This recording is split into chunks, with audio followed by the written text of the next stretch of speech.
All right, welcome. This is a meeting of the Somerville City Council. I hereby call the meeting to order. It is Thursday, September 11th. Microphone's on. Can we get my mic up, please, in the room? Is it just in the room? I guess you're in the room, so that would be a relevant data point for me to answer that question. Testing, testing, better, better. Brown bear, brown bear. I don't think it's better. No? Yes? Good. How do we sound now? I'm really not that important. You don't have to hear me then. Good? Yes? All right. Thank you. If at any point you can't hear speakers in the room, please don't hesitate. We want everybody to be able to hear and participate. So thank you for letting me know. All right, back to the business. Pursuant to Chapter 2 of the Acts of 2025, this meeting of the City Council may be conducted, is being conducted via remote participation. So we will post an audio recording, audio-video recording, transcript, or other comprehensive record of these proceedings as soon as possible after the meeting on the City of Somerville website and local cable access government channels. Let the record reflect that this council salutes the flag and reflects on our oaths of office. Someday I'm going to write that down so I remember exactly what I'm supposed to say, but you get the idea. Madam Clerk, would you please call the roll? This is roll call. Councillor Wilson. Present. Councillor Ewan-Campen. Here. Councillor Scott. Present. Councillor McLaughlin. Here. Councillor Burnley. Councillor Said. Here. Councillor Strezzo. Present. Councillor Klingon. Present. Councillor Mba. Present. Councillor Davis. Here. With 9 councillors present and 1 absent, we have a quorum.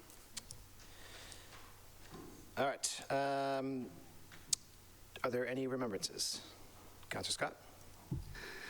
Thank you, Mr. President. I'm very sad to bring the news that of the passing of David White at the age of 60 years old. David was a mainstay in the Union Square neighborhood. Veteran, disabled, and somebody who just made friends everywhere he went. He was quite a character and helped out a lot of folks in the neighborhood. Had a great many passions that he pursued, including the construction of enormous kites, which I'm not sure everybody knew about. Just enormous, wild structures. David was, like I said, a lifelong resident, a real character. I know many people in this chamber are close with his mother, Mary White, also known as Sugar. So it's a difficult time, and I hope that we can all remember David fondly and keep Ms. Sugar in our thoughts. He passed away on Friday. Arrangements are not yet final, but there will be a memorial at St. Joe's at some point in the coming weeks. So with that, I ask us to keep them all in our thoughts. Thank you. Thank you. I just want to note that myself and a number of my colleagues on the council were down at Davis Square just this evening for the city's 9/11 Remembrance Ceremony, which was a really lovely ceremony. I want to thank the members of Veterans Affairs and Health and Human Services and everybody who helped put that together, as well as, of course, our first responders from the fire department, the police department.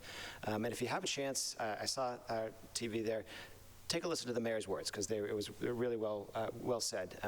She reminded us that as tragic and horrifying and scary as that day was, the days that followed really showed how we can come together despite differences and find common ground. So I just want to echo that call and thank everyone involved in that ceremony. And of course, remember the folks who lost their lives on that day.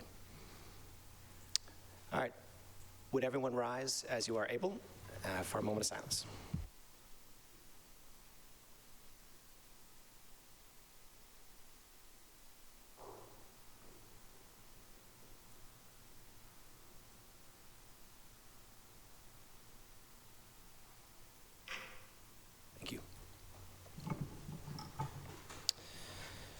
Madam Clerk.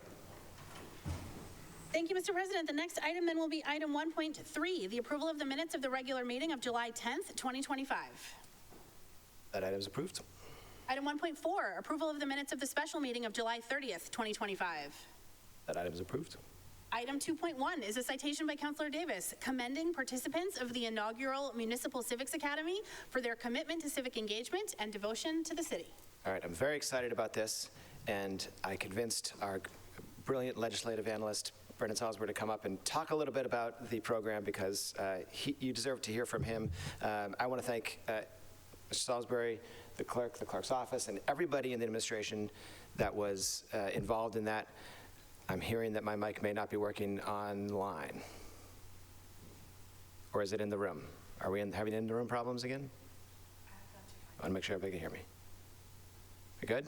All right. So I'm going to ask Brendan to step up, say a few words about what the Civics Academy was, and then I will read the citation, and then we'll recognize the folks that are here in the room, and I think that we can, if you want to, we can stop and take some pictures, because I think that would be fun.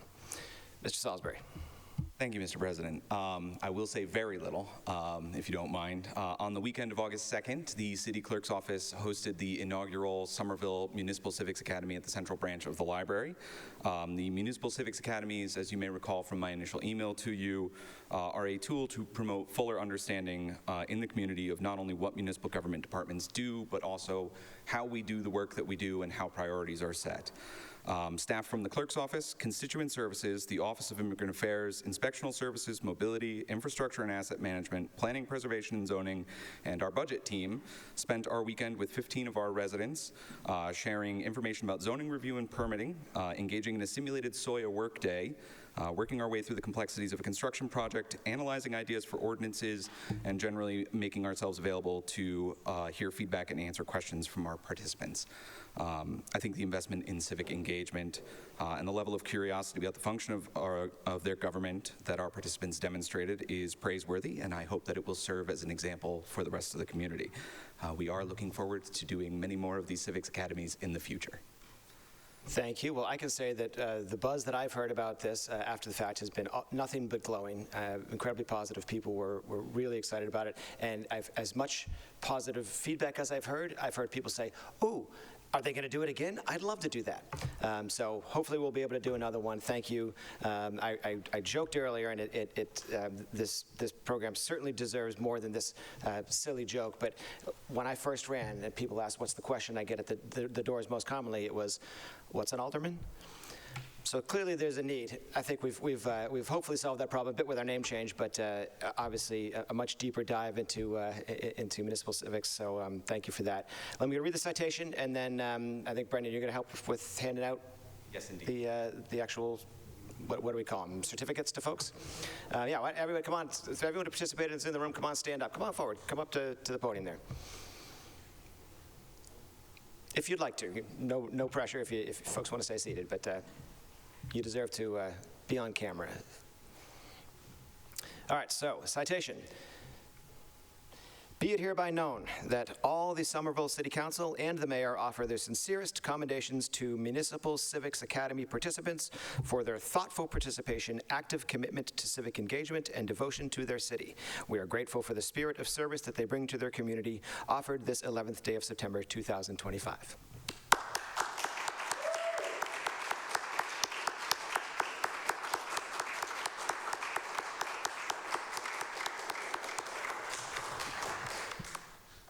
You want to hand them out for the folks that are here?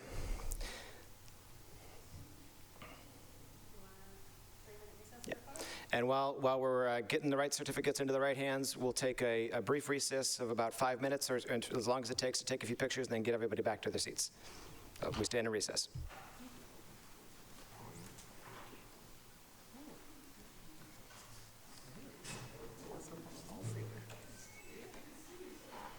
Frame it with my diploma. Yeah. Thank you. Yeah.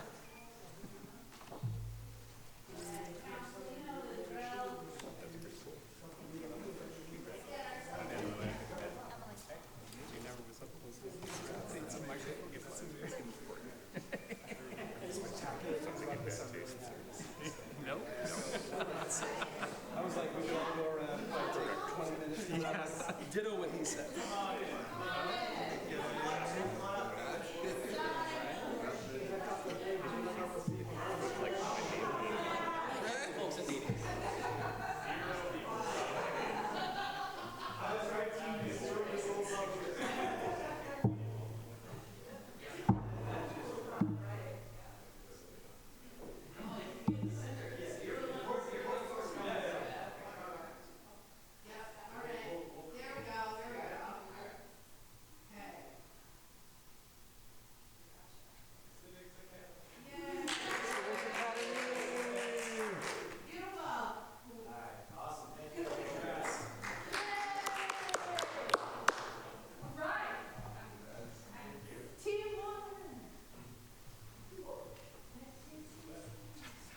come back and teach it, right? Yeah.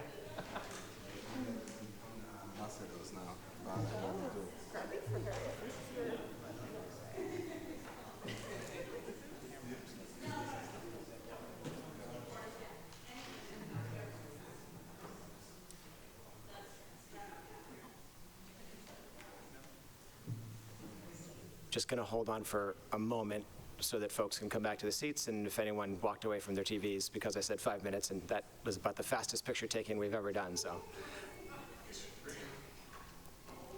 Also the fastest furniture moving. Props to the city clerk for moving that furniture like a pro.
All right, I'm going to call this meeting back to order.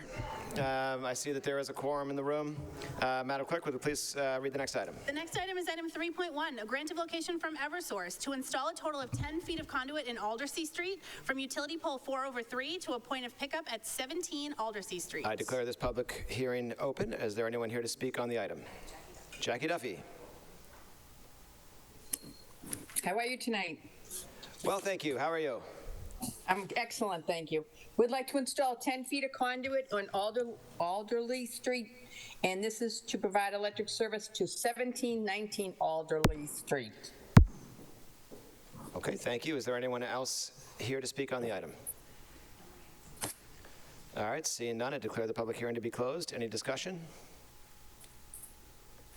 All right, that item is approved then, no discussion. Thank you. Item 3.2 is a grant of location from Eversource to install a total of 40 feet of conduit in Hinckley Street from utility pole 170/6 to a point of pickup at 35 Richardson Street. I declare this public hearing to be open. Is there anyone here to speak on the item? Jackie Jackie Duffy. Duffy, Eversource would like to install 40 feet of conduit in Hinckley Street to provide electric service to 35 Richardson Street All right, for a new 4-unit building.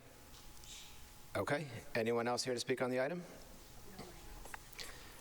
Seeing none, I declare that public hearing to be closed. Is there any discussion? All right, that item is approved. Item 3.3 is a grant of location from Eversource to install a total of 104 feet of conduit in Glenwood Road from manhole 7417 to a point of pickup at 72 Glenwood Road. I declare this public hearing to be open. Is there anyone here to speak on the item? Jackie Duffy, Eversource would like to install 104 feet of conduit in Glenwood Road to provide electric service to 72 Glenwood Road. All right, thank you. Anyone else here to speak on the item? All right, seeing none, that public hearing is closed. Is there any discussion? All right, seeing none, that item is approved. Thank you. Have a nice night, everybody. Thank you. The next item, Mr. President, is item 4.1, an order by Councilor Strezzo that this council discuss the Somerville Special Education Parents Advisory Council report sent to the Massachusetts Department of Elementary and Secondary Education in response to the upcoming DESE district review of Somerville Public Schools for the 2025-2026 school year. All right, I am going to be recused from this item because I have an immediate family member who works in a school where out-of-district placements are sent sometimes, so I'll turn it over to Vice President Bob.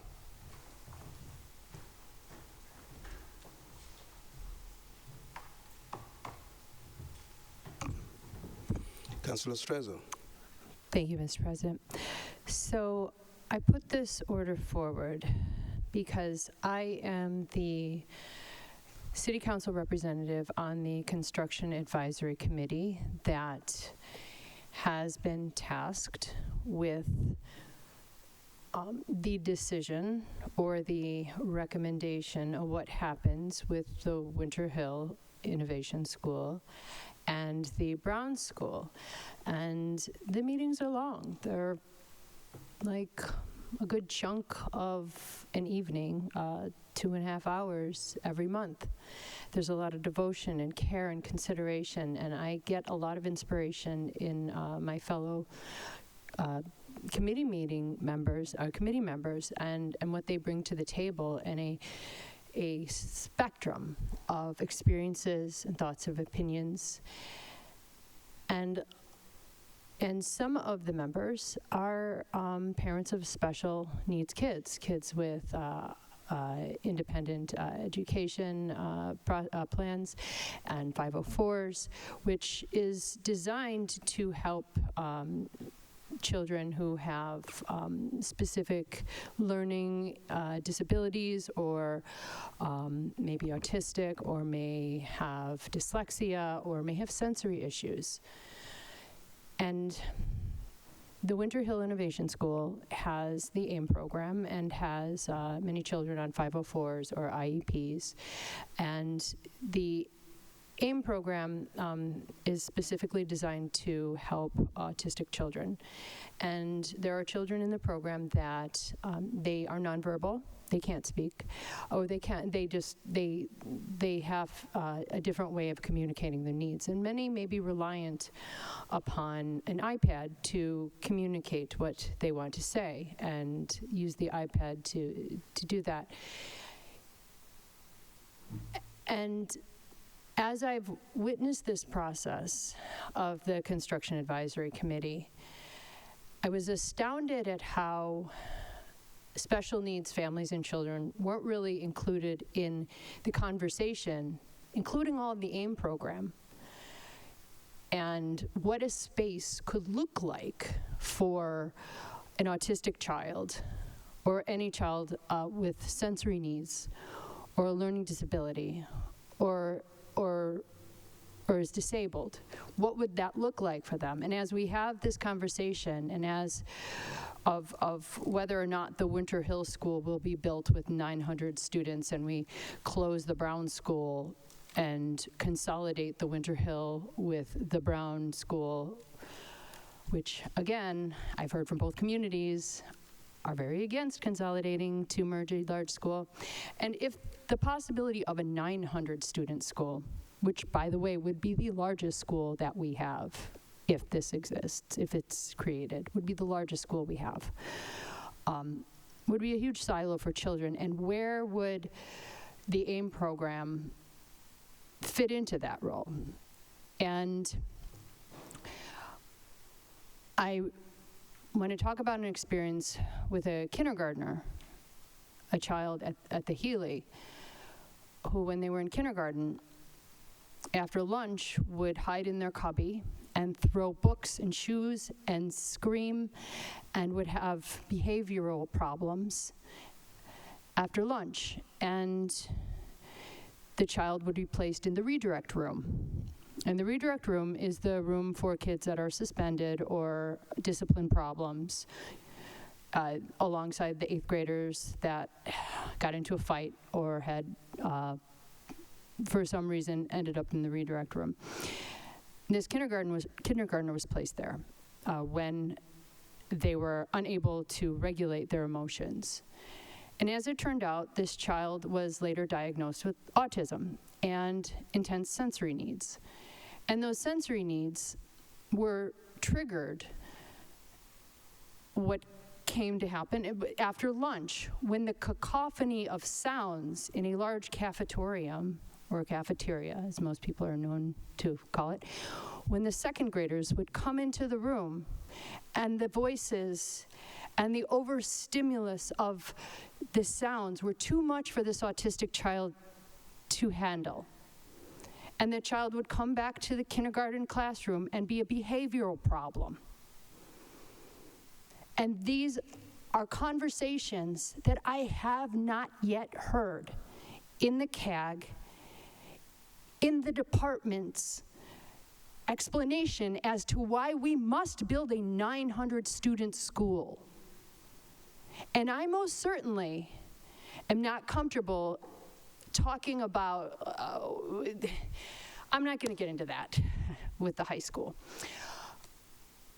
We don't want to build a huge silo, and we want to make intentional spaces where kids and families and everybody in Somerville and the future generations can thrive. And what I have consistently brought forward in the CAG committee is that this is not just a financial and an infrastructure decision. This is a family decision. This is a future of Somerville decision. This is a child decision. It's not a money decision. It is not us subsidizing the Brown School to exist. It impacts people's lives. And so I want to talk about what special needs looks like in Somerville. And the leaders of ADA accessibility and special education is the CPAC, which is the Somerville Special Education Parent Advisory Council. And the CPAC is a group of parents and advocates of special needs kids that are families that advocate for Somerville families and kids in the Somerville Public Schools. And they are legally created, and they have power. And in many ways, they have been dismissed, disregarded, even despite their intentional data. And when they have brought forward concerns, they've been patted down, or their research dismissed, or attempted to have holes poked in their data and research as not good enough. And that is so wrong. And so with that, I am here to sponsor, Mr. President, Liz Eldridge, who is the chair of the Somerville CPAC, to speak on an assessment, an accountability, a data assessment that they presented and plan to submit to DESE. And if I may, have her speak on that. Thank you, Councilor Strezzo. Ms. Barrett, you have the floor. Awesome. Thank you very much for your time, everyone. Thank you for having me tonight. My name is Liz Eldridge, and I am the chair of Somerville Special Education Parents Advisory Council. We are an organization that is required by law in every district in Massachusetts, and we uphold an advisory and a participatory role. I'm here today to provide some context to a rather, I guess you'd say, rather long report. It's about 25 pages, but I'm going to distill that down for you, so that we can dive into some of the more important details here. In late February, DESE notified Somerville that it would conduct a district review to analyze the extent to which our district has the necessary systems in place to intentionally close gaps between student groups and provide a high-quality education to all students in Somerville. When we learned of that, we connected with allies and leaders in the fields of special education advocacy and determined that this was an opportunity to uphold CPAC's advisory and participatory role. And thus we submitted a 25-page report to DESE to ensure the voices and lived experiences of families and educators were part of the district review. Our report is based on district data, public records, and extensive testimony from both parents and teachers.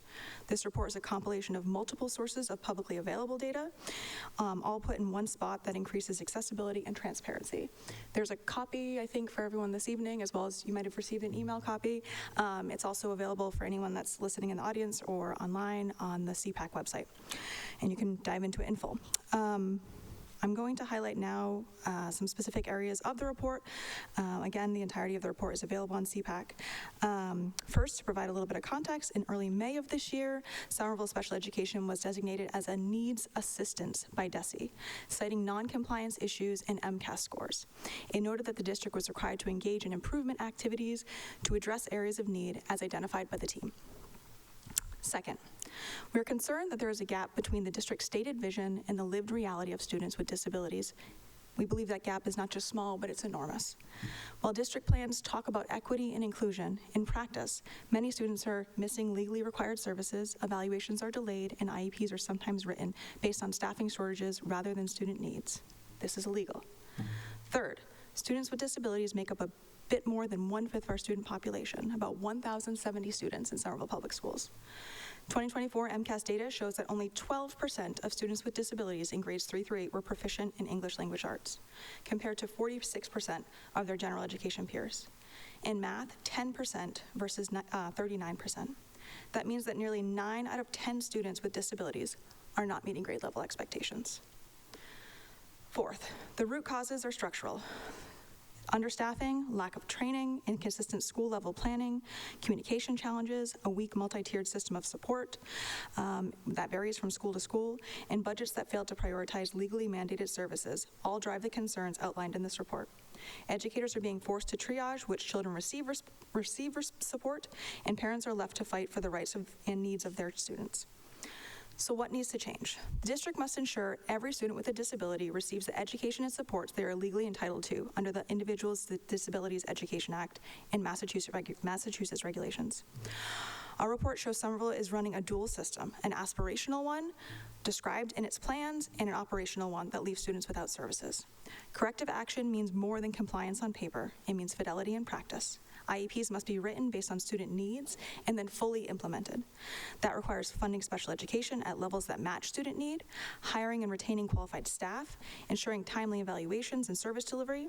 It also means creating inclusive classrooms and buildings that work in practice, staffing co-teachers as required, providing paraprofessionals and specialist support, and equipping general education teachers with training and inclusive and differentiated practices.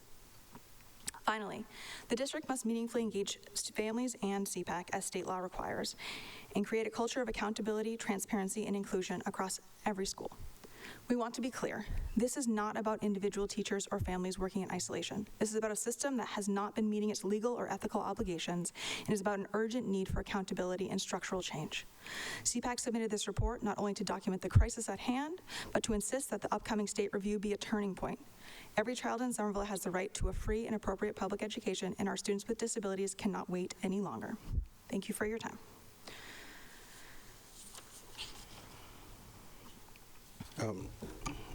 Councilor Strezzo, I think it says approved, but how would you want this to? I'm fine placing it on file. Yeah, but I also- do want to ask my colleagues to please look over the attachment of this. It's on the agenda. It is critically important to consider as we move forward and what this looks like for the rest of the city with our buildings. Yeah, thank you for I being here. appreciate it. We'll place this item on file. That's going to bring us to the first item that we'll take out of order, Mr. President, which is item 6C, a report of the Committee on Legislative Matters, meeting on September 8th, 2025.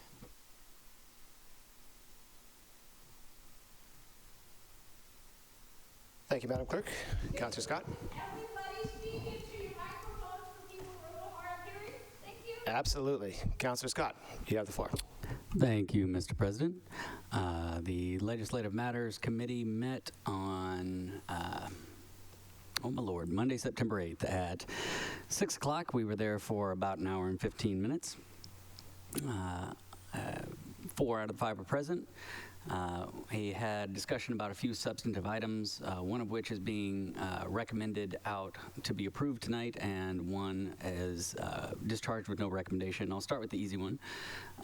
This is the Licensing Commission recommending the acceptance of a Mass General Law, Chapter 138, Section 12D, which just allows current wine and beverage malt license holders to convert to an all forms license. There's a really helpful memo, and folks in the clerk's office were here to discuss it. This was was recommended to be approved by 4-0-1 vote. The other conversation was a bit longer and has been recommended or was discharged without a recommendation, simply because we only had 4 people there and because it is a matter that I believe deserves consideration by the full council. This was an order from Councilor Mba that the city accept the provisions of Chapter 53, Section 18B of Mass General Laws.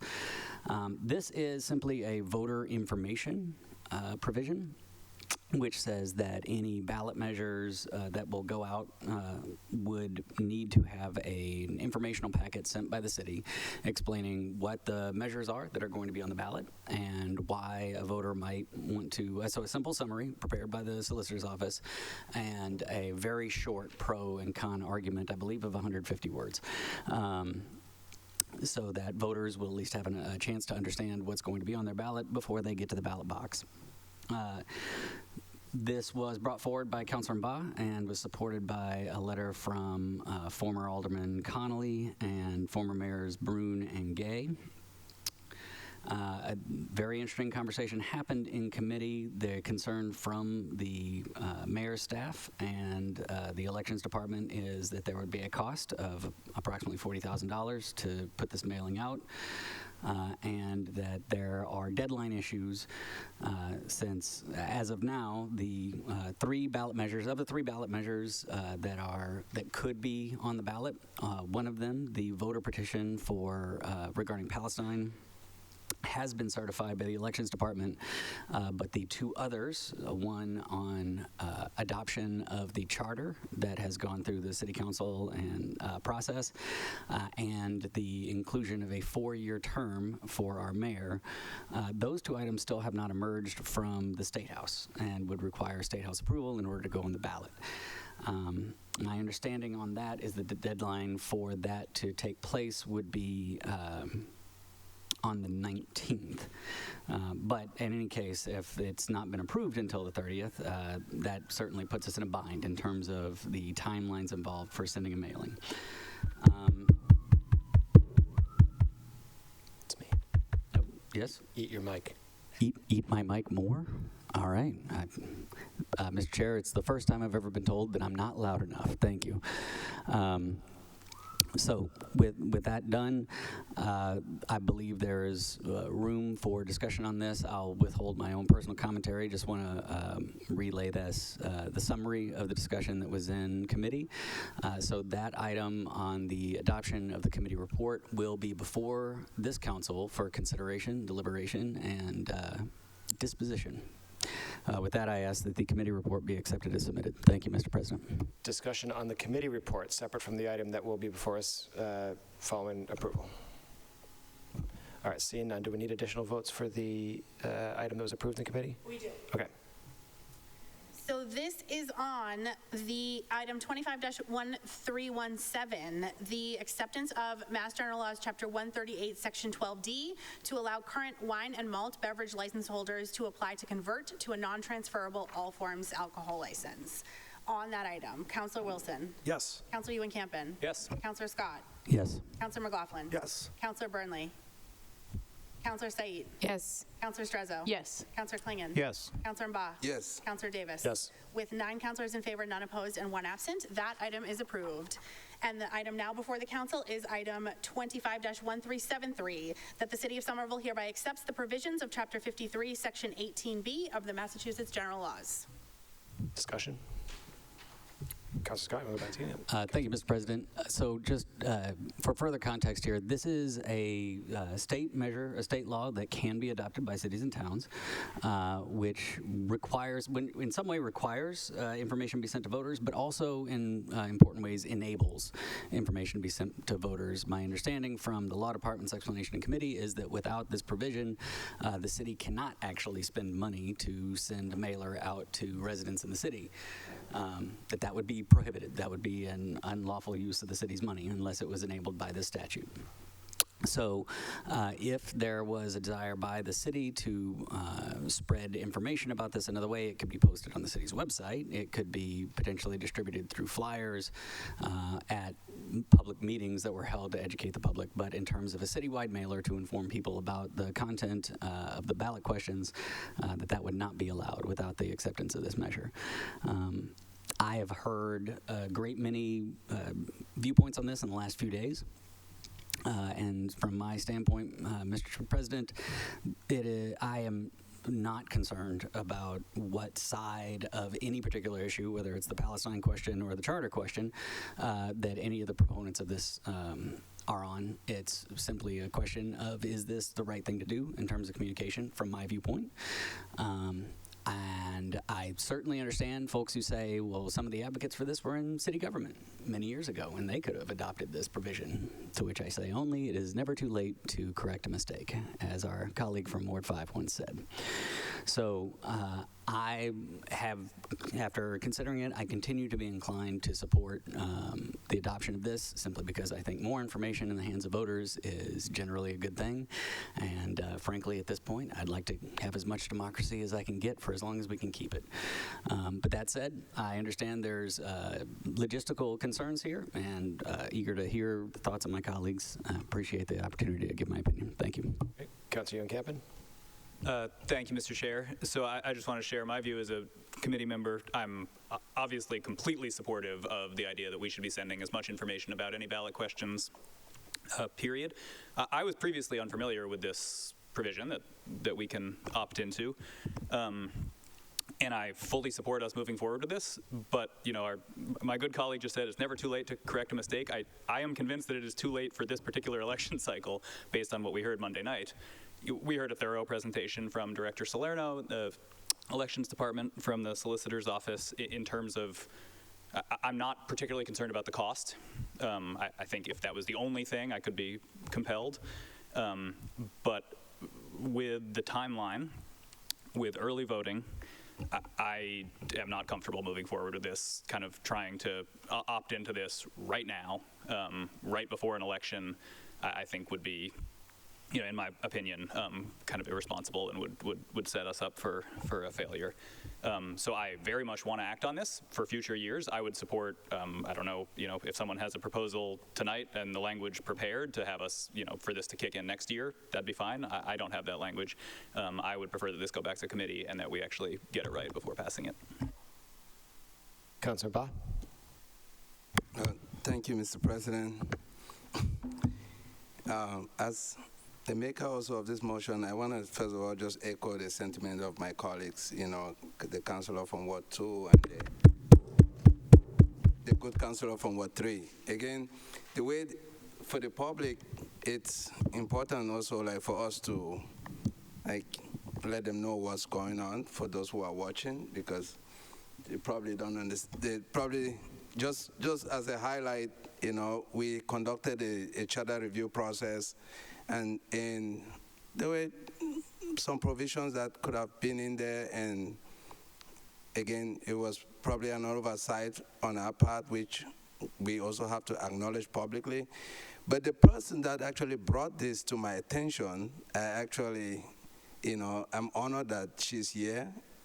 My formidable constituent and friend, I call Harriet my friend. Harriet is sitting behind there. That was the person that brought this to my attention, and it took me just literally less than 5 minutes to say, it's a good idea. I will, bring this forward. And for members of the public, this is Chapter 53, Section 18 of Mass General Law, which we should have adopted in the review process. We also have legendary friends like Beverly Schultz, who actually worked so much. Thank you, Beverly. They are community members that have poured in their time, soul, and energy in really working on this city charter. And I don't even think that they are being paid for. So we are truly grateful for your effort. We don't expect that, perfection is not, we strive for it, but when we make mistakes, we definitely have to acknowledge it and then find ways of correcting it. So Section 18 states that a city or town may adopt this section to require that pre-election notifications are sent to voters for citywide ballot question. The information sent will include full text of each question, fair and impartial summaries of each question, and written arguments by proponents and opponents of each ballot question. Many of you may be familiar with this process. It is conducted by the Secretary of the Commonwealth, for every statewide ballot. But when I actually and I reviewed this, I really felt like this is something that, again, it makes sense, for us to, the city charter is worded to, we need to envision that this will provide transparency for the city and information to voters, allowing us to make voters should be more informed decisions about like how citywide ballot measures are still being used, in this case. And after listening to this conversation at the Legislative Matters, and also follow up with a bunch of other constituents and my local state officials, I spoke to a few of them, spoke to some of my colleagues in other cities.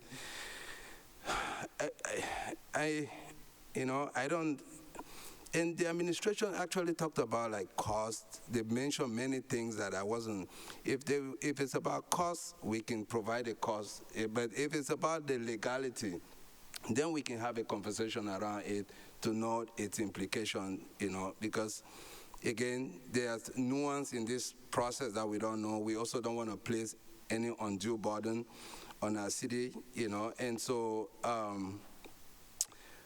I would like to, have like Harriet, maybe, with your permission, Mr. President, for Harriet to actually, state her intended purpose for this policy order, and so that we can know exactly how to move forward about which direction to take. And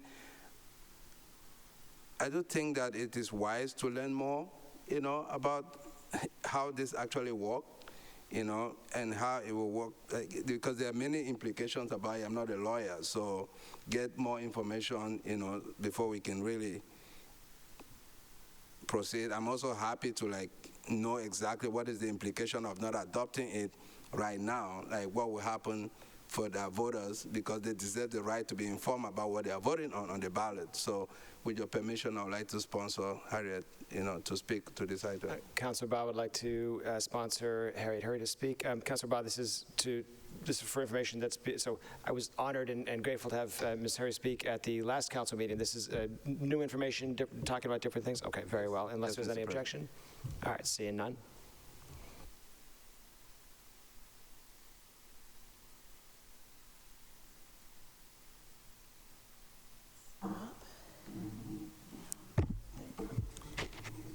This is Harriet Randvig from 5 Leicester Terrace, Somerville, and I really appreciate the whole council and whoever's listening to this meeting hearing me. Now, I also did not recognize some of the legal implications, but what I also see is there are creative ways to make this information available. And one of the ways I see this is having printed out large print regular copies, even embossed copies, at every public place. All the libraries, City Hall, you name it. The website is not accessible fully to me personally as a blind computer user. And I've been using computers since 1992. And it is really awful. I know how it is to walk into the ballot box and realize I don't know what I'm voting for. Oh, I guess I should say yes. Or should I say no? So I feel there are creative ways without breaking the law that we can share this information. And I really, heart and soul, request for all of us. Now, it's probably horrifyingly impossible to ask the charter folks to work with plain language people, to put it that way. But without plain language, you are barring many citizens from understanding the legalese in which a charter is composed. And I thank you for hearing me out. Thank you. Thank you, Ms. Ramvig. Any further discussion? Councilor McLaughlin? Thank you, Mr. President. Just a few updates and some comments. One, the charter has passed the Senate today, so it is awaiting the governor's signature, and then will hopefully be on the ballot. So it's looking good. I do want to just clarify a point Councilor Bob made about a mistake being made. Just as a fact, there was no mistake made, because what you're referring to is that Mass General Law should have been incorporated into the charter itself, which wouldn't make sense.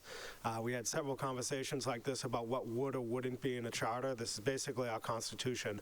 We wouldn't incorporate something like that into the charter itself. We do it the way we're doing it right now. So this is the appropriate way to do it. I wish we did it several months ago, so that this would be resolved and all the questions would be answered in a timely fashion. Just want to make that clear. I think this does make plenty of sense to me. I think a lot of cities do it. I think the money's not an issue. The logistics is the issue.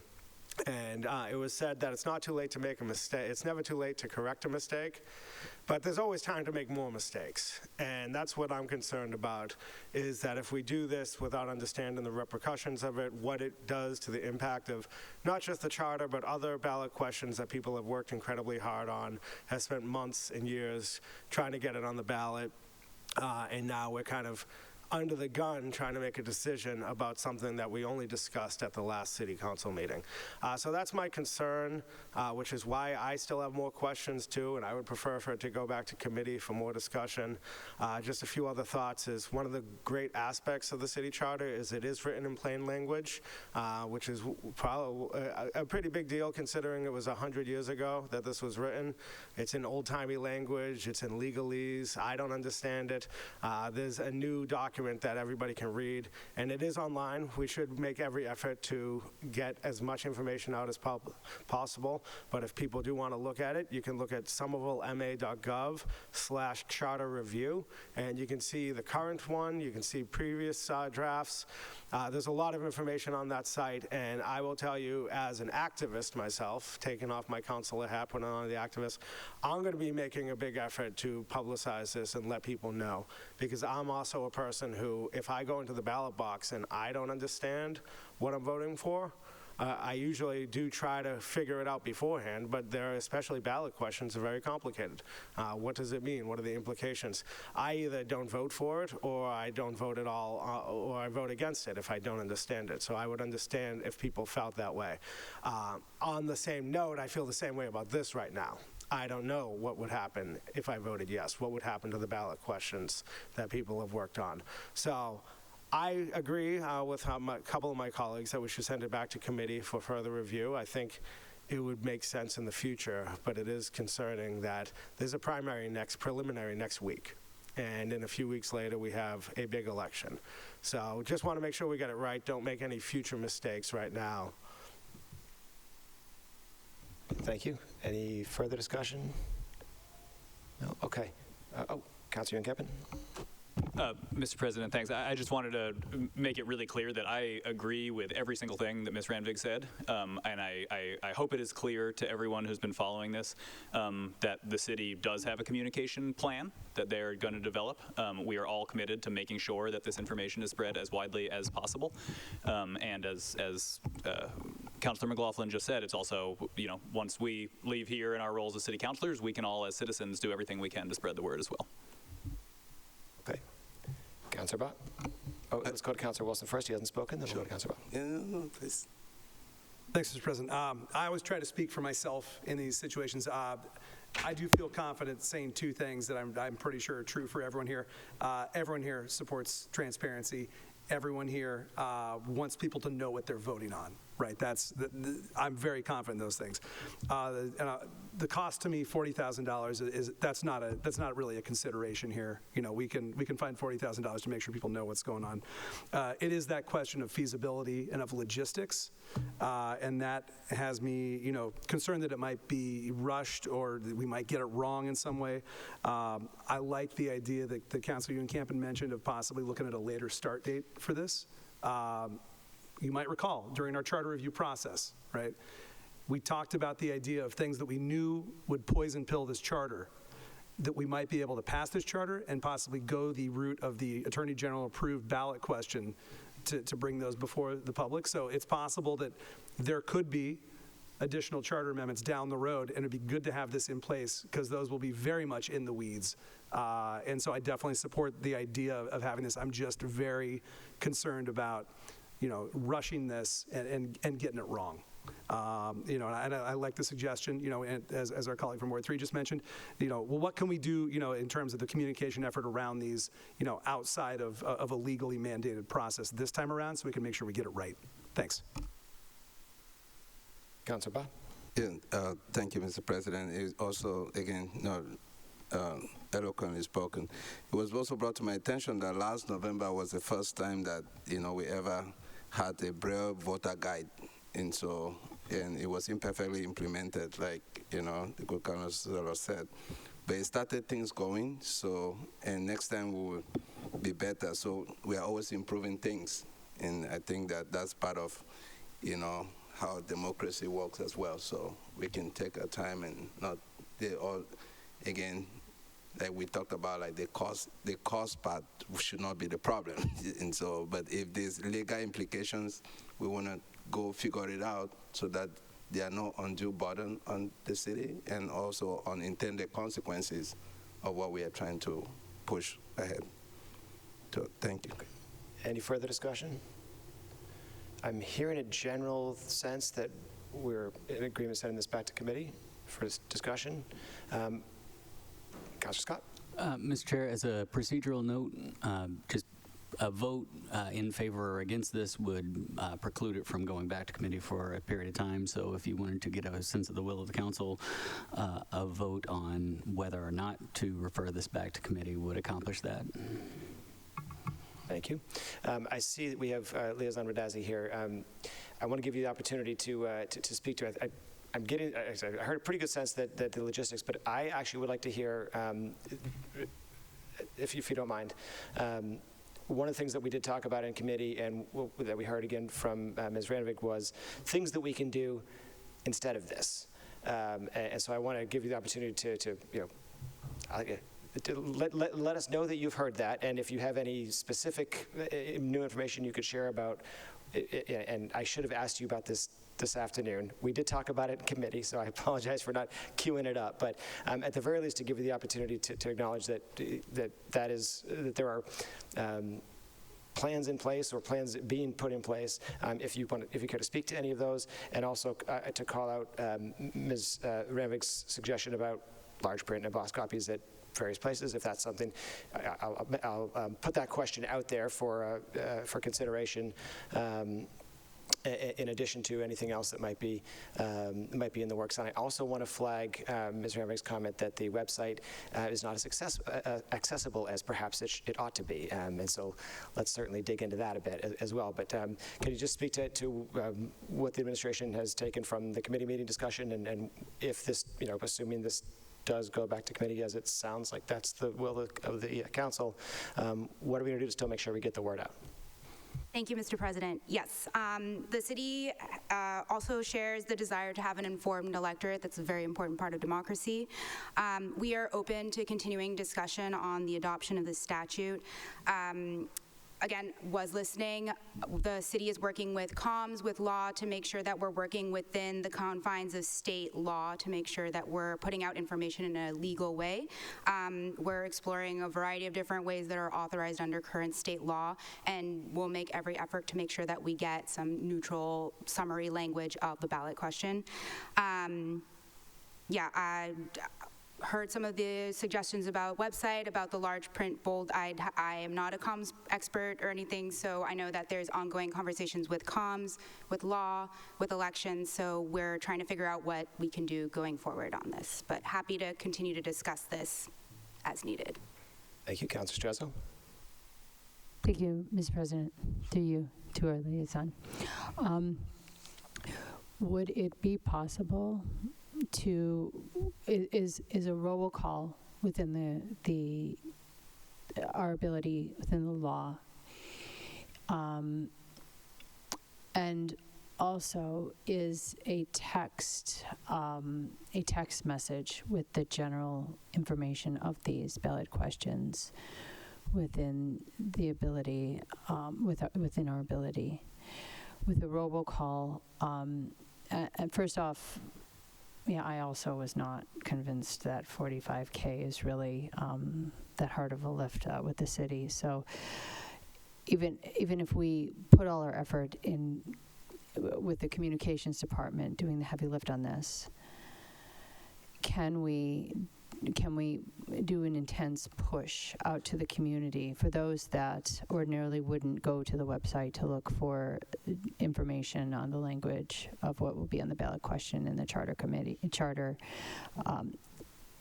and would we have the ability to have the language via text and an intense push to have the average person sign up to receive a text or a call on or around election time on that information, just like we do with the school departments to remind parents to pick up their kids on Wednesday earlier. Similar structure to everyone. Through the chair, I took notes of your suggestions. Again, I know state law, specifically OCPF, is very strict about what you can or can't do to advocate for ballot questions. So I'd have to defer to the law department on that. I know that that's an ongoing conversation, and I know that there's also an effort to make sure that any kind of summary that we would put together would be in plain language so that folks can understand without having to be a lawyer. But I did take note of robocall and the text message push as possibilities. I can refer those back to the law department and see if those are currently allowed under state law. If not, I know that there's other avenues that they've been exploring, and we're happy. Again, the common goal here is that we want to make sure that our electorate is informed. We just want to make sure that we're doing that within the guidelines from the state that currently exist. Mr. President, through you. Thank you for that. I appreciate it, and I know you will. And want to say emphasis on the neutral language. Of course, that's where I want to be on this. Oh no, I think I forgot what I was going to say. Oh my gosh, it's such a bummer. I think I forgot what I was going to say. But with the concept of a robocall, just an opt-in. One of the things that I heard, speaking because I have been speaking extensively about this in the past since this has been brought up, and where are the gaps? And I know that there is often a heavy reliance on going to a website or just Google it. So a heavy reliance on that and getting away for it between now and the November election of who is missing from the conversation. And that's why I'm suggesting robocalls, and for some, he may even have landlines still, who hasn't been included in the conversation and would say that they wouldn't be aware of these ballot questions. We want the charter to succeed, but of course we want the neutral choice of our voters to decide that.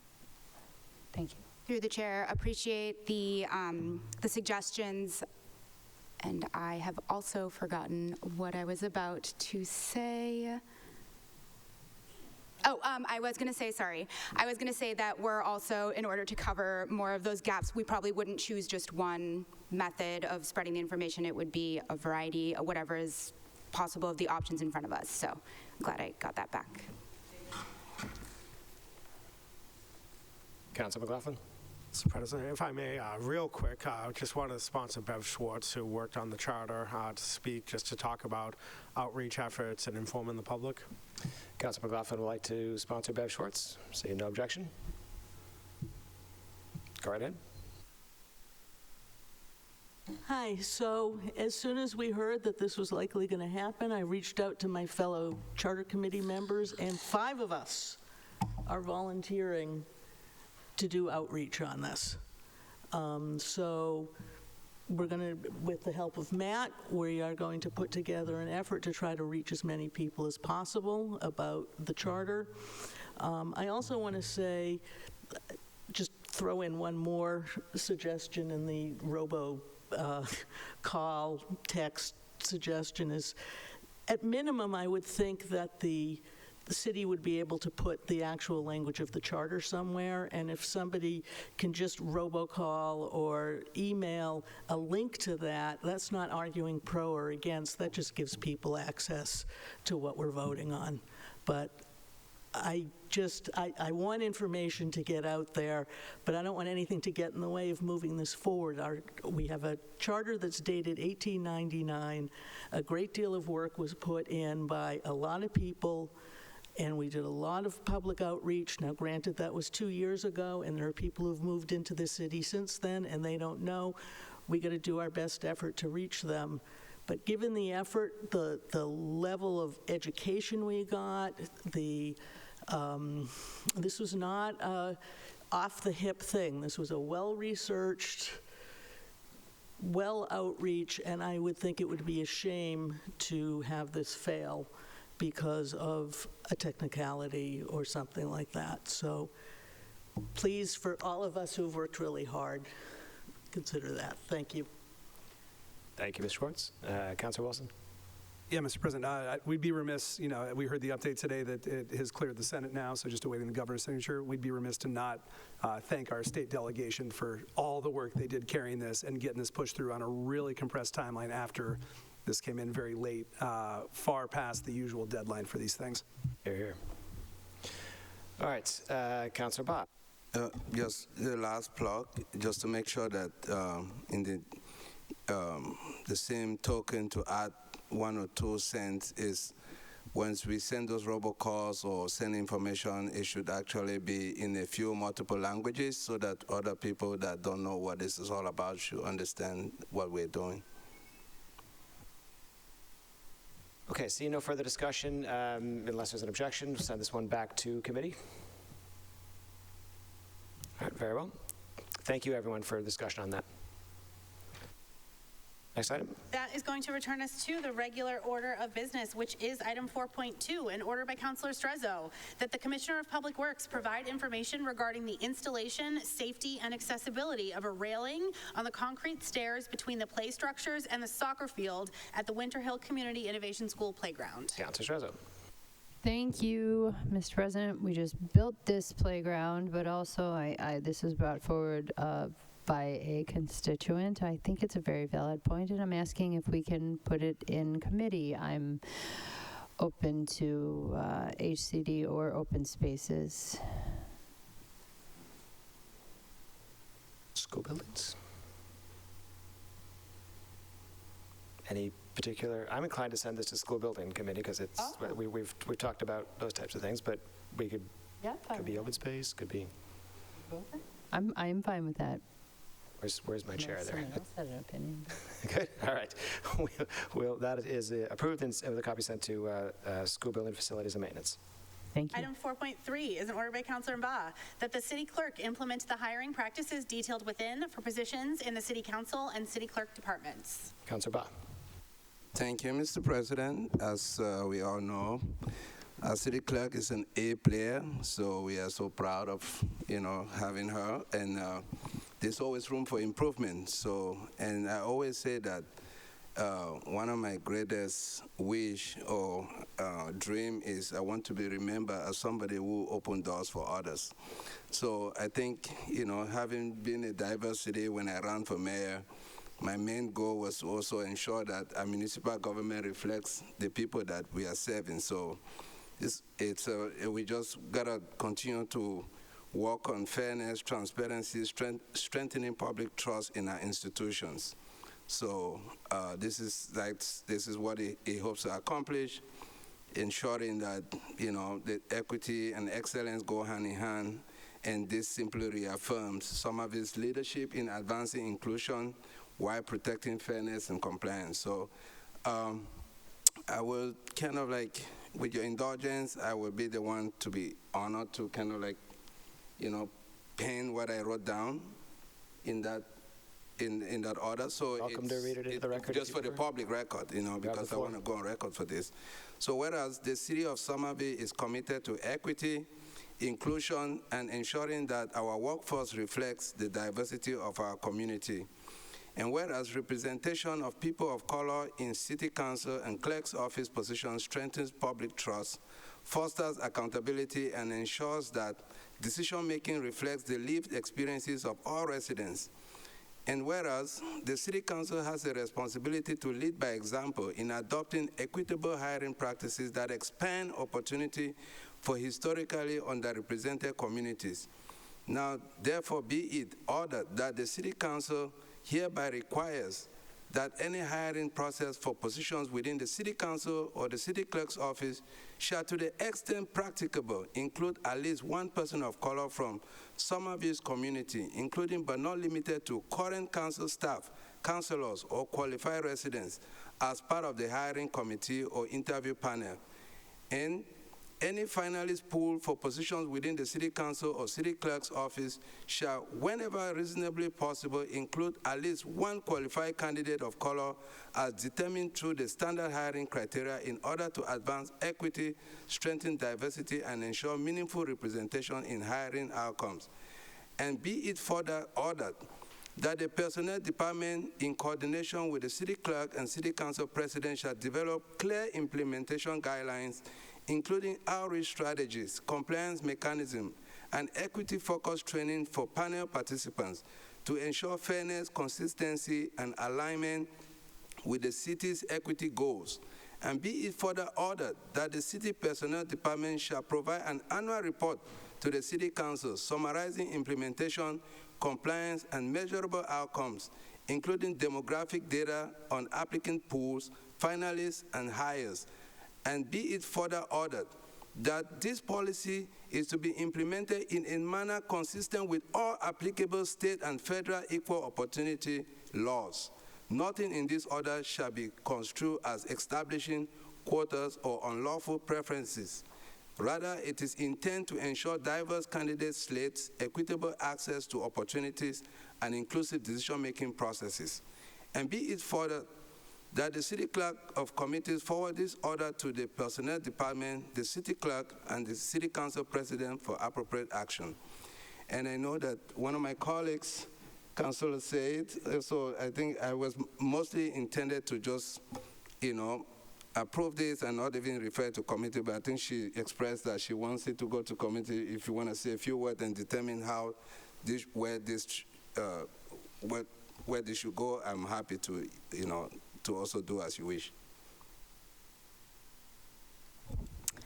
Through you, Mr. President. Councilor Said. Through you, Mr. President. When I saw this, my first thought is, what do we have in place? I had so many questions, and I think this would be a really good opportunity to discuss. Do we have systems in place? What are the hiring practices? What's the council's involvement? And have this conversation in committee. I have no objection to that. Councilor Mbaz. I appreciate the good councilor for asking a copy of this to be sent to the clerk and the council's president. Madam Clerk, would you please ensure that you send a copy of this to me and one to yourself as well, please? Thank you. I'd also like to ask a copy be sent to the Law Department for review, and I think this would be appropriate in confirmation of appointments and personnel matters, which you sit on. All right, so refer to that committee, please. Next item.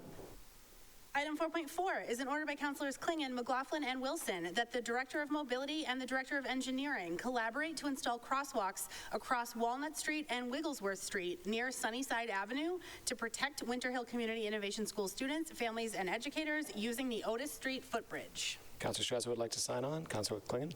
Just send to traffic and parking, please. That'd be referred to traffic and parking. You'll approve the copy to traffic.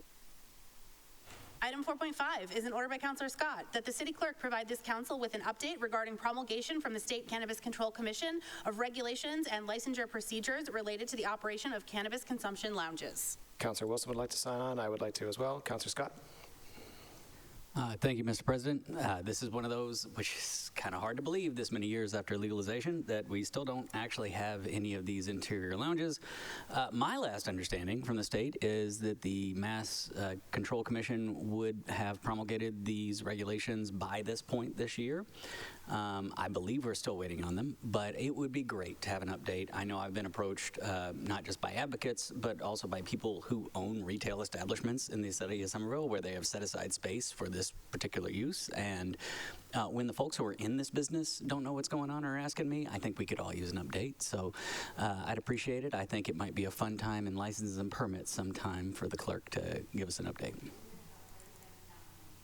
Well, sure, I'll take one. Madam Clerk, what you can add? Thank you, Mr. President, through you. So as you mentioned, the Cannabis Control Commission is still working on final regulations. The comments on their draft were due earlier this week, I believe Monday, and they're expecting to have final regulations by the end of this month. Of course, we know still TBD when we will actually expect to receive those, but Somerville is operating using the draft as a strong guide since it has taken quite some time to get here and is about to begin a series of outreach sessions to get feedback from the public and from the business community. So that has just recently been announced through the media team, and the information is posted on the city website, and I'm happy to share it with councilors as well. And we are looking forward to sort of leading on this as soon as we are able. Thank you, Madam Clerk. I saw Councilor Wilson and Councilor Uncamp. Was that a sign-on? Councilor Uncamp was sign-on. Councilor Wilson, did you want to speak? No? Okay. Councilor Bod would like to sign on as well. All right. And Councilor Said. So license and permits sounds fine to me. That'll be approved, referred to license permits. Item 4.6 is an order by Councilor Scott that the Director of Public Space and Urban Forestry discuss with this council a policy for use of open space on municipal property around city buildings for community gardens. Councilor Scott. Thank you, Mr. President. This is one that's been raised to me probably 3 or 4 times over the last 6 months in my office hours, and I will say it's been great to be having weekly meetings with our intergovernmental team here. It's a big improvement. So this is one that I have raised with the mayor's staff, but I haven't heard where that's gone. So just to brief everybody here, you know, we see these pollinator gardens. Our friend Ms. Antonino spearheaded a lot of these. We have spaces around city buildings getting used for various gardening projects now. Some folks in the community feel like there's still underused space around a lot of our city buildings, particularly some of our closed ones. The Winter Hill School has a lot of green space around it, and maybe if that was being actively gardened, we'd have less problem with people squatting in the building or going and lighting fires or what have you. So this could be a feed 2 birds with 1 seed situation, to quote some of my hippie friends. I just think it'd be an interesting conversation to have in Public Space and Urban or in the Open Space Environment Committee. And I think it would be a great way to both hear the practicalities around the proposal, how the proposal would differ from other places where we've implemented something like this, and also to let folks in the community know that the opportunity may be there to use more of our scant public resources. Thank you. All right, thank you, Councilor Wilson. Would like to sign on. Councilor Ba, Councilor Said, always happy to sign on to a pollinator item myself, so count me in. Thank you. Next item. Sorry, yep, I keep forgetting to do that. Approved with a copy to Open Space, Environment, and Energy. Item 4.7 is a resolution by Councilor Scott that the administration, including the Director of Mobility, discuss with this council a process for establishing municipal standards for furnishings at bus stops and shelters. Councilor Scott. Thank you, Mr. President. This is another case of wanting to both book a win and try to do better. I'm sure everybody here is familiar with the incredible new protected bike lanes all the way down Washington Street. That is a win 7 years in the making, and I'm thrilled to have them there. It's also an incredible example of bus shelters that are not necessarily common at bus stops around the city, but we have shelters on all these floating bus islands. Sadly, the benches within them have hostile architecture. Folks who are followers of this council know that there were conversations several years ago when hostile architecture was installed at red line stops. There was a great deal of conversation, and to the city's credit, in new parks and new park furnishings that we've had over the last several years, the King Kelly Park comes to mind, the Pocket Park on Lake Street also comes to mind. Actually, it's all Ward 2. But those places have excellent movable furniture that don't have the kind of armrest obstructions that would prevent anybody from laying down on a bench. But these new bus shelters along Washington Street do. So this is one, I've had this conversation with the mobility department and with the mayor's staff. To give the short version of it, we purchased furnishings for these off of a list of MBTA-approved contractors, but the MBTA-approved designs, and all of those MBTA-approved designs included these hostile architecture elements. That said, these are things the city bought and installed. We didn't have to, and we don't have to. So the question of what to do in the future, whether that's replacing the existing furniture that just got installed or just to ensure that we have fully accessible public furniture in future bus stops, which I hope we have a great many of, is one that, having spoken to the Director of Mobility and to the mayor's staff, is a conversation they're open to. So I'm not sure whether the correct path forward is going to be an administrative policy or an ordinance, but I've been assured that city staff is interested in and open to having this discussion. So it would be my hope, perhaps for Public Utilities, Public Works, seems appropriate. Okay. Any other discussion? Seeing none, that will be approved with a copy to Public Utilities and Public Works. Item 4.8 is a resolution by Councilor Scott that the mayor update this council on any plans to issue a requirement for federal law enforcement agents acting within the city of Somerville to provide identification upon request and preventing the use of identity concealing masks within the city by federal agents. Councilor Scott. Thank you, Mr. President. It has been a busy couple of days here in Somerville. I believe no less than half a dozen confirmed reports of ICE activity within our city limits, including I hear, very sporty photo op that they did right here in front of City Hall. That said, all joking aside, this is a measure that it was actually inspired by what we're hearing about from Chicago, from Illinois. This appears to be a thing that can be done, at least in other places. So I would like to have us have a discussion here about what we can do to ensure that, at the very least, the activity of abductions of our neighbors by masked people could be reduced, and certainty over who is doing what within our city, to say nothing of where our neighbors are being taken, would be something that we all have a great deal of confidence in. So I don't anticipate any comment from the administration tonight, but I would like this to go to committee to be discussed at its earliest opportunity. Councilor Camp, I wanted to sign on. Councilor McLaughlin. Thank you, Mr. President. I'd like to sign on as well and would love to take this up in public health and safety. I don't know what can be done about this, and I thank the council for bringing it up in terms of the local authority over federal authority. But I know I'm in a circle full of people who are all on the same page, I believe, on this. I know there's people, even in the city, who may not understand why this is important or may even support what's going on. And I always want to just take an opportunity as someone who grew up here, who knows people who may think like that, to give a different perspective. So recently I read that the head of the International Association of Chiefs of Police, Terence Cunningham, they took a position against federal agents using masks within the country. And I just wanted to read a quote from this guy who said, the public needs to know who it is they're interacting with. When you look at someone and having a conversation with them, you see empathy on their face. You can have a conversation, understand who that person is. You need to be able to identify that person should something happen. We believe strongly that the face coverings are inappropriate in most cases in policing in a democratic society in 2025. So this is the head, a retired police officer, police chief, representing a national organization, international organization, condemning the use of masks this way. So I just want to flag that for anybody who thinks that that people are okay with what's going on here. People who know better, who know the job, know that this is wrong, what's happening. And I would like to give a message to the regional director of ICE, who has supervision over all these people, who did have staff trolling City Hall, coming in front of City Hall to take pictures, take selfies, make fun of us, who failed to identify themselves when they abducted a tough student and wore masks then, and intentionally put in terror into the community. I also served in the military in an occupied country. And we, even then, were taught to be professional and polite to the people around us. And we were in more imminent danger than an ICE agent in Somerville, Massachusetts ever will be. We didn't wear masks. We respected the people around us.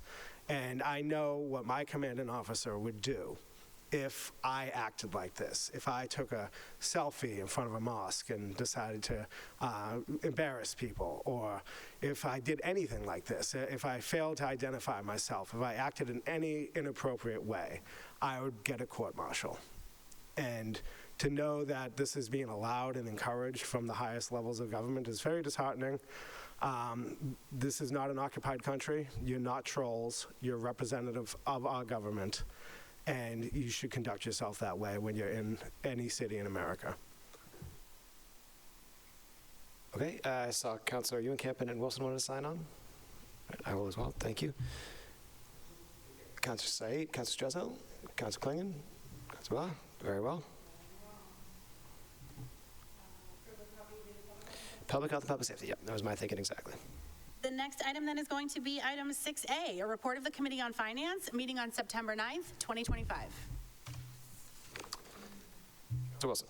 Mr. President, your Finance Committee met on Tuesday, September 9th. Over the course of a 58-minute meeting, we took up a 22-item agenda. 2 items requested to be withdrawn inadvertently got recommended for approval. There are replacement items on tonight's agenda that the administration is requesting we take up for immediate consideration to replace those. They have some, as was explained to us, they were able to go get the full amounts for the full year, and that's why we want to go with those for a couple of grant acceptance items. So we'll need to take care of that. We'll have to move to sever those items. We can do that at the end of the committee report. First. Well then, I'm going to move to sever items 6A19 and 6A20 from the committee report. Let's do that. Mark to sever and is withdrawn. Move to sever and withdraw items 6A18 and 6A19. Any objection? The motion is approved. So those items are severed. Back to the committee report. Councilor Wilson. All right, in addition to the minutes from our July 8th meeting, we recommended that you approve tonight 3 appropriation items, including the annual appropriation from the Community Preservation Act to the Affordable Housing Trust Fund, 2 grant acceptances, a transfer for the grant match for the Shannon Grant, and 11 prior year invoices. We discharged with no recommendation the acceptance of the annual $1.1 million block grant from the Massachusetts Gaming Commission. This was the longest discussion of the evening, with councilors requesting more information. Specifically, I recall one of those was the areas set to see more traffic enforcement, just the geographic areas of the city. We did receive this morning from IGA follow-up memos pertaining to this. I trust colleagues who had questions have had a chance to look through those. I hope you have. But yeah, assuming that that's the case, we will. I guess we're going to have to vote on that one. But I will ask this committee report be accepted as submitted. Any discussion on the committee report? All right, seeing none, that is approved. And that puts items 618. Oh no, so we go to the replacement items now. That first puts one item before this council for approval with a roll call vote, which is item 25-1289, requesting approval to appropriate $56,601 from the Salary and Wage Stabilization Fund to the non-contributory pension account to fund an increased pension amount. Okay, on that item, Councilor Wilson. Yes. Councilor Ewan-Campen. Yes. Councilor Scott. Yes. Councilor McLaughlin. Yes. Councilor Burnley. Councilor Said. Yes. Councilor Strezzo. Yes. Councilor Klingon. Yes. Councilor Mba. Yes. Councilor Davis. Yes. With 9 councilors in favor, none opposed, and 1 absent, that item is approved. And now, if you are so inclined to take up those additional items to replace. Yes, please. So that is going to be items 7.7, a request of the mayor requesting approval to accept and expend a $301,000 grant with no new match required from the Department of Mental Health to the Police Department for crisis intervention training and technical assistance for personnel and program expenses. Councilor Wilson. I will move to approve. Any discussion on the item? All right, seeing none. call needed. Oh, no roll call. That item is approved. And item 7.11, a request of the mayor, requesting approval to accept and expend a $50,000 grant with no new match required from the Department of Mental Health to the Police Department for jail diversion program personnel expenses. Move to approve. Any discussion? Seeing none, that item is approved. The next item before this council then is item 6B, a report of the Committee on Land Use, meeting on September 4th, 2025. Councilor Wilson. Question, Mr. President. There was an item that was discharged with no recommendation. Do we have to act on that? You do indeed, Mr. Chair. Thank you for flagging that. Okay, let's find that in the list here. That is item 6A22. A request of the mayor requesting approval to accept and expend a $1,100,000 grant with no new match required from the Massachusetts Gaming Commission to the Office of Strategic Planning and Community Development and the Police Department for the development of the Union Square Plaza and Streetscape Phase 1. Mr. President, given the discussion in finance, I'm curious if colleagues who had questions have anything they want to contribute here before I move to approve. Any discussion? Any questions? I'll move to approve then. All right, Councilor Wilson moves to approve. Any discussion on the motion? All right, seeing none, that item is approved. And now, item 6B, a report of the Committee on Land Use, meeting on September 4th, 2025. Councilor McLaughlin. Thank you, Mr. President. We did meet at that time. 4 out of 5 councilors were present. We had 4 councilors. Councilor Clean pinch hitting for us. We really discussed one item, which was Gilman Square upzoning, a draft sort of proposal, informal proposal from a land use analyst. I'll be quick on this just because it was basically concepts of upzoning for Gilman Square. And what I decided, or myself and the land use analyst, in collaboration with the city and other people, is to focus on Gilman Square, as has always been an interest from Gilman Square residents about upzoning, while the city completes its process on the Broadway corridor, which will cover several Green Line stations there. So if we do Gilman Square and Broadway, that will cover a number of transit-oriented areas, and we'd be in a good place, hopefully, maybe this year, we'll see. We weighed the pros and cons. The city highlighted such issues as increased tax burden on people if their property was upzoned, the height of potential buildings, especially if we went high-rise, the situation with the Homans building, which is owned by the city. And that was basically a good discussion. We're going to have another discussion on September 18th, and I encourage people to tune in, and hopefully we'll have something worth having a public hearing about and full discussion in front of everyone. So I submit this report to be accepted. All right, any discussion? All right, seeing none, that is accepted. Item 7.1 is a request of the mayor requesting approval of a home rule petition to raise the sound business practices and written quote contract thresholds under Mass General Law, Chapter 30B for city contracts with certified disadvantaged businesses. Councilor Scott, you want to speak to that or just to legislative matters? Just anticipated and looking forward to it in legislative That'll matters. be referred to legislative matters. Mr. President, could I move to waive the readings of items 7.2 to 7.6, 7.8 to 7.10, 7.12 to 7.20, 10.5, and 10.6, and ask those be sent to finance?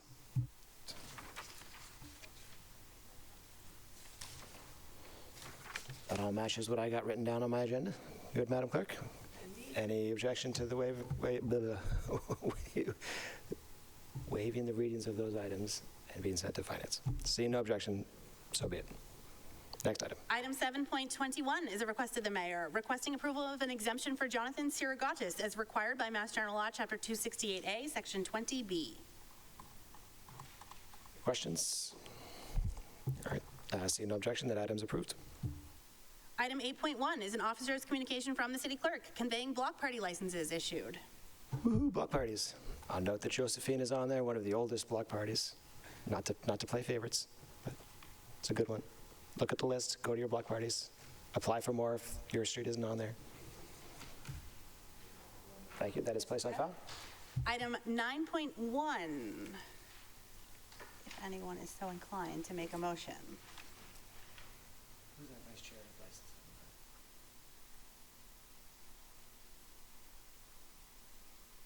Would the vice chair of licenses and permits please remind me who you are?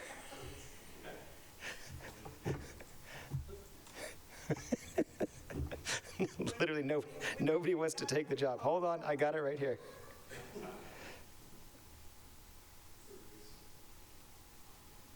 Where'd it go? Come on, open up. It can't be me. It's old. That's Councilor Klingon. Councilor Klingon.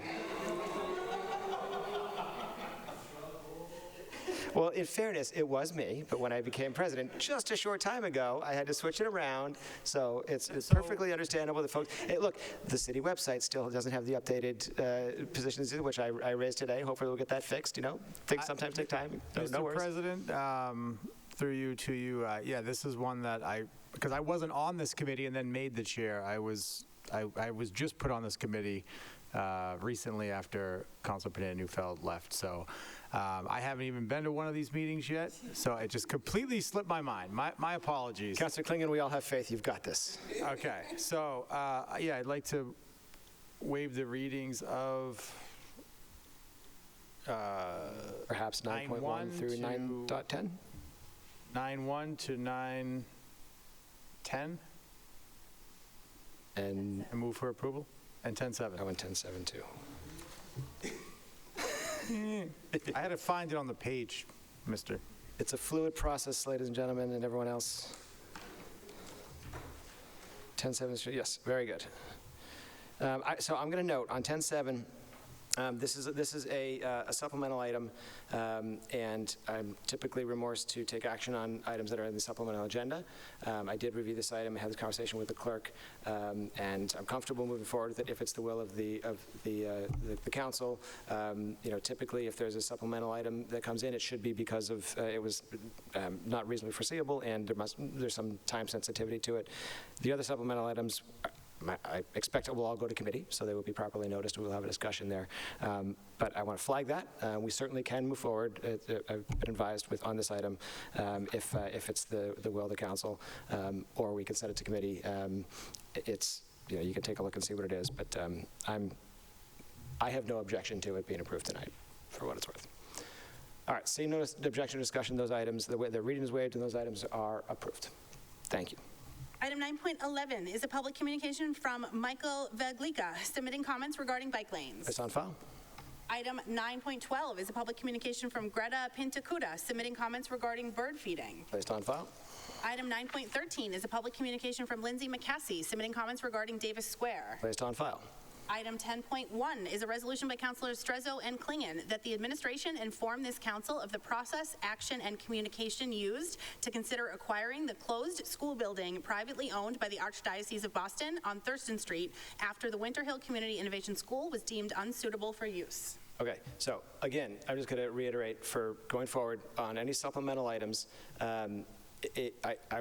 I'm going to ask for an explanation of the time considerations or why it came up, you know, why it was not reasonably foreseeable, or if you'd like it to go to committee. If it goes to committee, it's then noticed, the public has an opportunity to be aware of it, and we can have that discussion. So no objection with any of these as long as they're being sent to committee for discussion.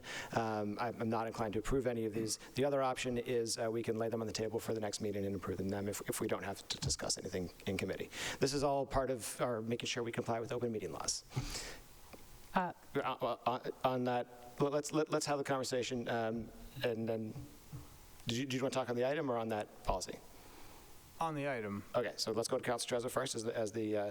Mr. President, well, through you to Councilor Klingon, my name is first on this order, but I'm fine to pass to you to speak first because you look like you really want to say something. I'm going to let you say it. But Councilor then I'd Klingon, like the to floor speak. is yours. Oh, thank you. Yeah, so no, I was just going to say to send it to School Buildings Committee, that's all. I mean, since I do have the mic, I will say that, you know, the city is aware of the school building at St. Anne's. There's question as to whether or not it's available or whether or not the Archdiocese is willing to sell it.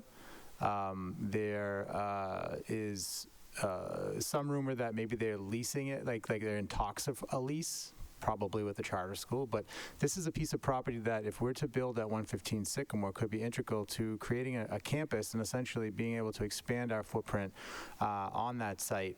So this is something that we need to sort of pin down whether or not it's available. I did listen to the MSBA selection process for the designer the other day, and a few of the design folks mentioned this particular property in their proposals.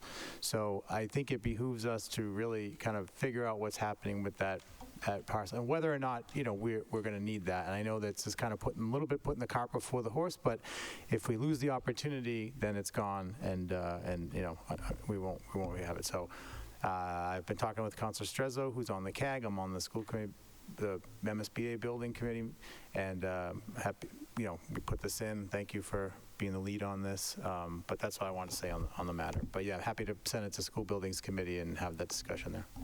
Councilor Strezzo? Thank you, Mr. President. And might I add that this has been a topic that has been brought up numerous times by CAG committee members.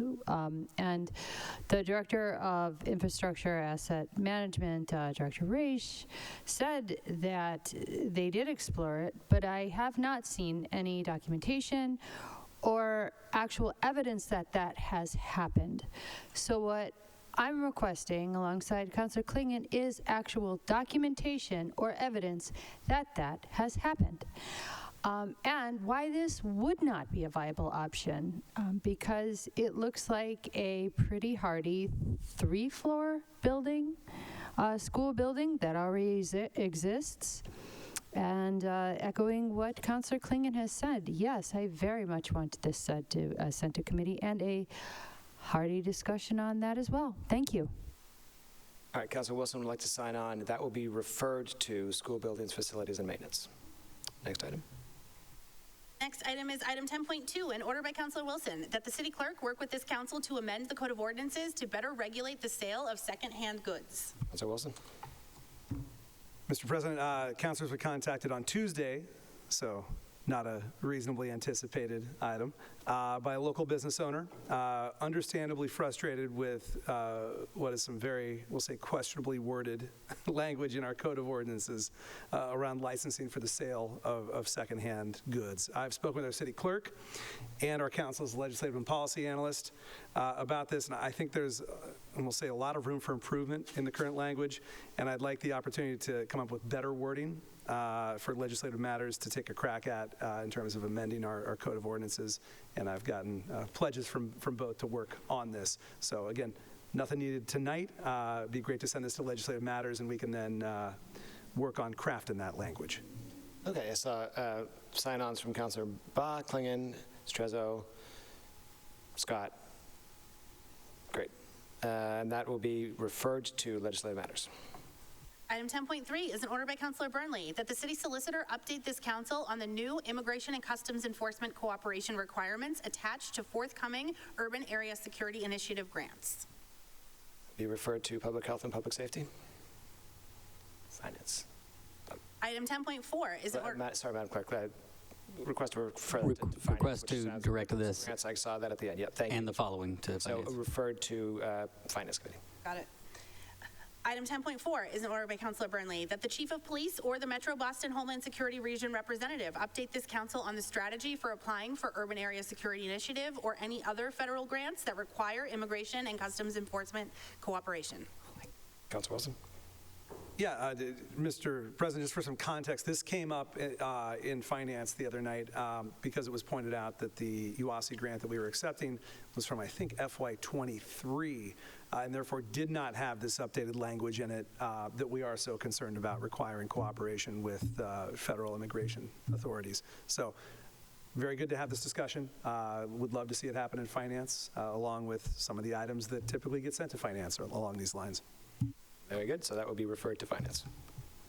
That brings us to the end of the agenda for the evening, Mr. President. Are there any late items? I see no further items before this council. Very good. Councilor Wilson moves to adjourn. We are adjourned. Thank you, everyone.